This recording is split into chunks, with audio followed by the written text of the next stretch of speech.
ஆச்சி பாதாம் ட்ரிங்க் வழங்கும் மணிச் செய்திகள். இணைந்து வழங்குபவர்கள் அரசன் சோ, ரொம்ப ரொம்ப நல்ல சோ.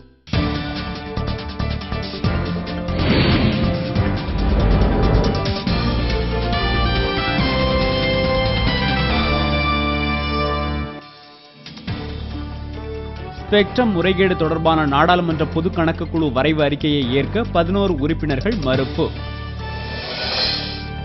ராஜீவ்காந்தியின் மரணம் குறித்த புத்தகத்தை வெளியிட தடை கோரி சென்னை உயர்நீதிமன்றத்தில் வழக்கு. ஓசூர் அருகே சிறிய ரக வானூர்தி கீழே விழுந்து எரிந்ததால் பதற்றம், மீட்பு பணிகள் தீவிரம். டெல்லியில் நெகிழி பொருட்கள் தயாரிக்கும் தொழிற்சாலையில் ஏற்பட்ட பயங்கர தீ விபத்தில் 9 பேர் உயிரிழப்பு. ஏர் இந்தியா வானூர்திகள் வேலை நிறுத்தத்தை முடிவுக்கு கொண்டு வர நடைபெற்ற பேச்சுவார்த்தை தோல்வி.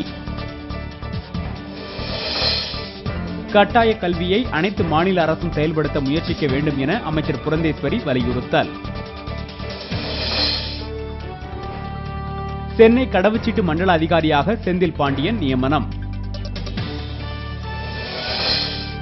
முறையான ஆவணங்கள் இன்றி தங்கியிருந்ததால் கைதான பாகிஸ்தானியர்கள் 65 பேரை விடுவித்தது டெல்லி நீதிமன்றம்.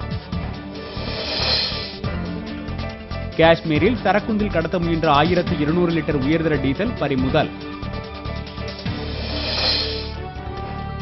லிபியாவில் பன்னாட்டு வானூர்தி படைகள் நடத்திய ஏவுகணை தாக்குதலில் கிளர்ச்சியாளர்கள் 12 பேர் பலி.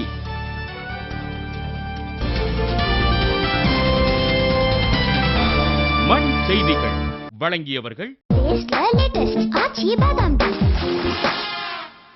இணைந்து வழங்கியவர்கள் அரசன் சோ, ரொம்ப ரொம்ப நல்ல சோ.